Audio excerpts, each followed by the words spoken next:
बिस्मिल्लाहिर्रहमानिर्रहीम। अस्सलाम वालेकुम स्टूडेंट्स। बच्चों, मैं हूं आपका फिजिक्स टीचर आदिल शहजाद और आप देख रहे हैं अपना पसंदीदा यूट्यूब चैनल फिजिक्स वैली। आज की वीडियो में बच्चों हम डिस्कस करने जा रहे हैं बर्नौलीज इक्वेशन की फर्स्ट एप्लीकेशन। कौन सी जी? टोरिसेल्स थ्योरम। बेटे इसकी हम काफी सारी एप्लीकेशन डिस्कस करेंगे, लेकिन आज हमारा मेन टारगेट है टोरिसेल्स थ्योरम को अंडरस्टैंड करना और हम देखेंगे कि इसमें कौन कौन से एमसीक्यूज बन सकते हैं। इसकी डेरिवेशन भी देखेंगे और इससे जो एमसीक्यूज बन सकते हैं, जो कॉन्सेप्ट निकलते हैं, वो भी डिस्कस करेंगे। सबसे पहले इसकी डिफाइन बेटे, the speed of efflux. Efflux को हम देखेंगे कि क्या होता है। Speed of the efflux is equal to the velocity gained by fluid in falling through the distance h1 minus a2 under the action of gravity। इसकी definition को बेटे समझते हैं। पहले तो बेटे आपके पास इफ्लक्स, ये जैसे आपके पास एक कंटेनर है, ये फ्लूइड से, ये वाटर से फिल्ड है। इसमें यहां पे एक होल कर दें, एक ओरिफिस कर दें, तो यहां इस होल से जो फ्लूइड निकलेगा, यहां से जो इसका बहाव होगा, उसको आप बोलेंगे इफ्लक्स। तो यहां से जो फ्लूइड का इफ्लक्स होगा, स्पीड ऑफ इफ्लक्स होगी, वो इक्वल होगी आपके पास या डिपेंड करेगी डिस्टेंस h1 माइनस h2। आपके पास ये जो टैंक दिया हुआ है, इसकी कंप्लीट जो हाइट है यहां अपर एंड से लेके लोअर एंड तक, वो बेटे है h1। और यहां पे आप ओरिफिस लेंगे, ये वाली जो ओरिफिस लिया है, यहां पे आपने सुराख किया है, कोई टूटी लगाई है, उससे ग्राउंड तक की जो हाइट है वो क्या होगी h2। और जो वेलोसिटी होगी, जो आप कह लेंगे वेलोसिटी गेन होगा, वो इस h1 माइनस h2, मतलब ये जो हाइट का डिफरेंस बचेगा, ये आपके पास है 1 में से इतनी 2 माइनस होने के बाद इस h1 माइनस h2 पे डिपेंड करेगा। इसका फार्मूला बेटे हम निकालते हैं। उसके लिए हमने कंसीडर किया ये एक लार्ज टैंक और फील्ड है with fluid having small orifice या होल एट पॉइंट ए।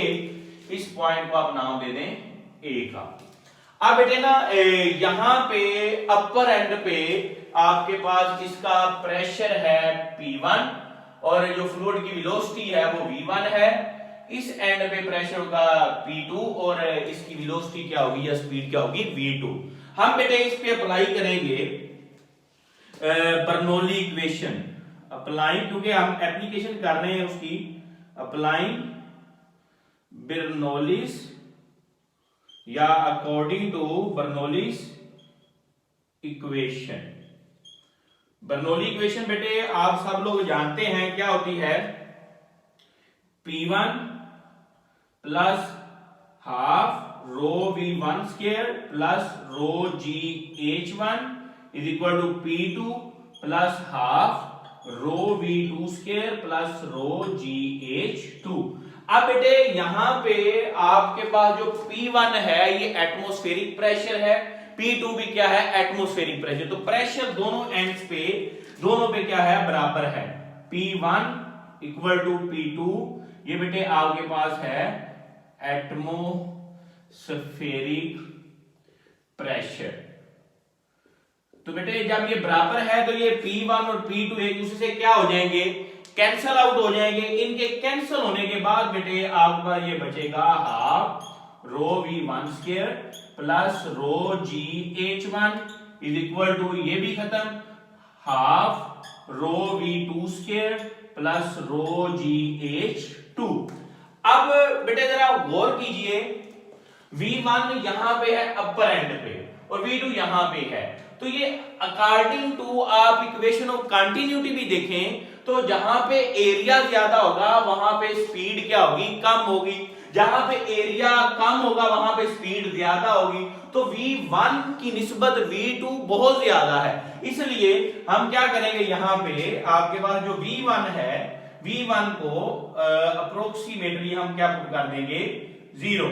तो जब V1 वाला फैक्टर खत्म करेंगे तो आपके पास ये वाला फैक्टर खत्म हो जाएगा यहां पे। तो आपका बेटे बचेगा, क्या बचेगा जी, रो GH1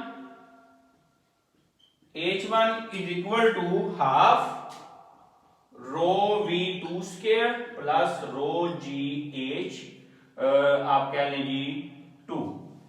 ठीक हो गया। अब बेटे ना एक और चीज यहां पे याद रखिए कि जो डेंसिटी है वो कांस्टेंट है। डेंसिटी आप भले यहां पे कॉमन ले लें, डेंसिटी को यहां पे आप कॉमन ले लीजिए। डेंसिटी यहां से कॉमन लेंगे तो half v2 square plus gh2 रो gh1। तो बेटे यहां पे डेंसिटी से डेंसिटी कैंसल, पीछे बचा क्या आपके पास gh1 is equal to half v2 square plus gh2। ये वाला जो फैक्टर है इसको इधर लाके माइनस कर लें, minus gh2 is equal to half v2 square, g को कॉमन ले लीजिए इंटू h1 माइनस h2, 2 इधर आके हो गया multiply is equal to v2 का स्क्वायर। ठीक हो गया। अब बेटे हमने निकालनी है ये वाली वेलोसिटी गेन v2 निकालना है, तो आप क्या ले लेंगे, इसका दोनों तरफ स्क्वायर रूट ले लेंगे। तो v2 बेटे आपके पास आ जाएगा, क्या आ जाएगा, under root 2g into h1 minus h2। अब जरा डेफिनेशन पे दोबारा आए जरा। हमने कहा इस ओरिफिस से, इस होल से जो स्पीड ऑफ इफ्लक्स होगी, फ्लूइड के निकलने की स्पीड होगी, वो इक्वल टू होगी velocity gained by the fluid falling through the distance h1 minus h2। इतने डिस्टेंस से ये जो फॉल करेगा इस डिस्टेंस के इक्वल होगी under the action of gravity, चूंकि ये ग्रेविटी जी भी यहां पे आ गया। एक यहां पे एमसीक्यू आप याद रख लें पहले, सबसे पहले तो कि जो स्पीड ऑफ द फ्लूइड है, क्योंकि इस फार्मूले में देखें डेंसिटी आपको नजर नहीं आ रही, स्पीड ऑफ फ्लूइड बेटे डज नॉट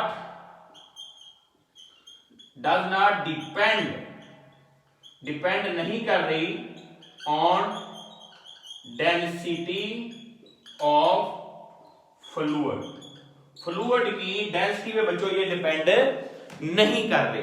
अच्छा, अब बेटे ना यहां पे आप डिफरेंट केसेस आपके पास आ सकते हैं।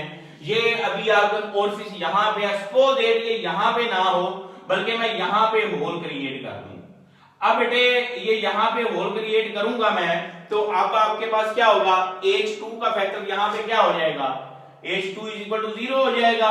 आपके पास v2 क्या बचेगी, व्हेन यहां पे कर लेते हैं, व्हेन आपके पास h2 0 हो गया तो v2 आपके पास बेटे बची 2gh1 अंडर रूट, ये आपके पास इसके इक्वल आ गई। अब आप एक चीज को जरा गौर से देखें, जितना आपके पास h1 माइनस h2 का डिफरेंस ज्यादा होगा, जितना डिफरेंस ज्यादा होगा उतनी ही आपके पास यहां पे स्पीड ऑफ द फ्लूइड आ रही है। अब मैं क्या करता हूं, यहां पे सपोज दैट आपके पास यहां पे ओरिफिस क्रिएट कर देता हूं, फ्लूइड यहां से गिरना शुरू हो जाएगा। अब आपके पास जो h1 माइनस h2 का डिफरेंस है वो सिर्फ इतना बचेगा, सिर्फ इस पॉइंट जितना।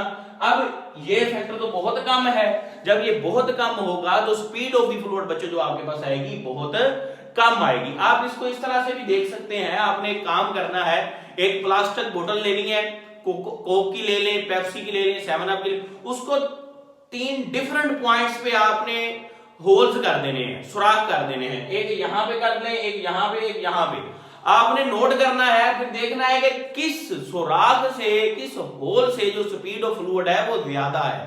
आप देखेंगे जो बेस के या ग्राउंड के ज्यादा करीब होगा, जिसका हाइट का डिफरेंस ज्यादा होगा, अपर एंड और आपको सुराख के दरमियान हाइट का डिफरेंस ज्यादा होगा, वहां पे जो स्पीड ऑफ द फ्लूइड होगी वो ज्यादा होगी। जहां पे वो डिफरेंस कम होगा, जैसे इसमें है, वहां पे स्पीड क्या होगी, कम होगी। ठीक हो गया।